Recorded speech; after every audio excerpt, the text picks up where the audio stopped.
Hello అండి, welcome to mummy diaries. ఇన్స్టెంట్గా కోవా ఎలా తయారు చేసేసుకోవాలో చూసేద్దాము. ఒక బాంటిలో 3 టేబుల్ స్పూన్స్ ఆఫ్ నెయ్యి వేసేసుకొని హాఫ్ కప్ వరకు మిల్క్ యాడ్ చేసేసుకోవాలి.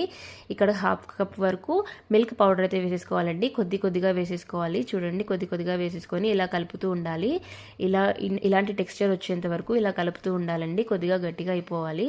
చూడండి, ఇలా కలుపుతూ ఉండాలి. ఇలా కొంచెం స్టిక్కీ కన్సిస్టెన్సీ వచ్చేసిన తర్వాత స్టవ్ ఆపేసుకొని ఒక ప్లేట్లోకి అయితే తీసేసుకోవాలండి. ప్లేట్లోకి తీసేసుకొని చేతితో ఇలా ముద్దలాగా చేసేసుకోవాలి. చాలా సాఫ్ట్గా చేసేసుకోవాలి. కొంచెం గీ యాడ్ చేసేసుకోవచ్చు, ఇంకా ఎక్కువ సాఫ్ట్ కావాలనిపిస్తే. ఇలా బాల్ లాగా చేసేసుకున్న తర్వాత ఒక స్పూన్ అయితే తీసేసుకొని ఇలా స్మాష్ చేసేసుకున్నట్టు చేసేసుకుంటే పర్ఫెక్ట్ కోవా అయితే రెడీ అయిపోతుందండి. చాలా పొడిగా వస్తుంది కొద్దిసేపు స్పూన్తో అలా అంటే. చూడండి, కొద్దిసేపు స్పూన్తో అలా అనగానే సాఫ్ట్గా కోవా రెడీ అయితే అయిపోయింది. చూడండి, ఇక్కడ పొడిగా అయితే అయిపోయింది. ఒక 2 మినిట్స్ అలా వదిలేస్తే పొడిగా అయిపోతుంది. ఇలా బయట నుంచి తెచ్చిన కోవా లాగా. చాలా రకాల స్వీట్స్ అయితే చేసుకోవచ్చండి ఈ కోవాతో. మీరు కూడా ట్రై చేసి ఎలా ఉందో కమెంట్ చేయండి.